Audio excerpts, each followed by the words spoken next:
नमस्ते। ऐसे कौन से प्लैनेटरी कंपोजिशन होते हैं, हमारे ग्रहों की स्थितियाँ होती हैं जिसमें हमको बच्चा नहीं होता है। तो आप कभी किसी का ट्रीटमेंट कर रहे हो, खासकर इनफर्टिलिटी का, तो एटलीस्ट उस केस में कुंडली विचारना चाहिए। और बहुत सारे लोग ऐसे हैं जब इनफर्टिलिटी का ट्रीटमेंट करवाते हैं, मतलब करते हैं अपने पेशेंट का, तो उस वक्त कुंडली दिखाते हैं तो उससे हमको एक बहुत बढ़िया आइडिया लग जाता है। तो यहाँ पर है 2, 5, 7 भावेश, मतलब दूसरे भाव का मतलब धन भाव का स्वामी, 5वें मतलब पुत्र भाव का स्वामी, अगर हम कहूँ पंचम भाव का, और 7वें भाव मतलब सप्तम भाव का स्वामी जो होता है भावेश, पाप राशि में पाप युक्त एकत्र हों, या इनके नवमांश जो होते हैं नवांशेष पाप राशि के नवांश में पाप युक्त हों।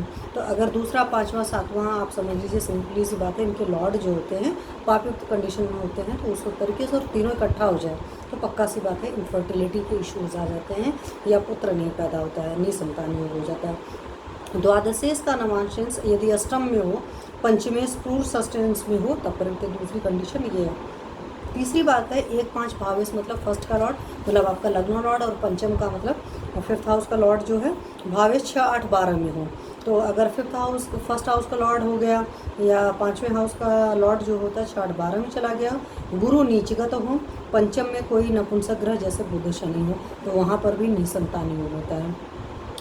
गुरु क्रूर षष्ठांश में षष्ठांश में हो, पंचमें षष्टम में हो, अष्टमें पंचम में हो, तो वहाँ पर भी निसंतान योग होता है। इन सब योगों में संतान नहीं होती है। इस प्रकार योगों में क्या करना है, तो जो जिस तरह के ग्रह हैं खराब हैं तो उनकी शांति करानी पड़ती है, उसके बाद ही पॉसिबिलिटीज़ बनती हैं।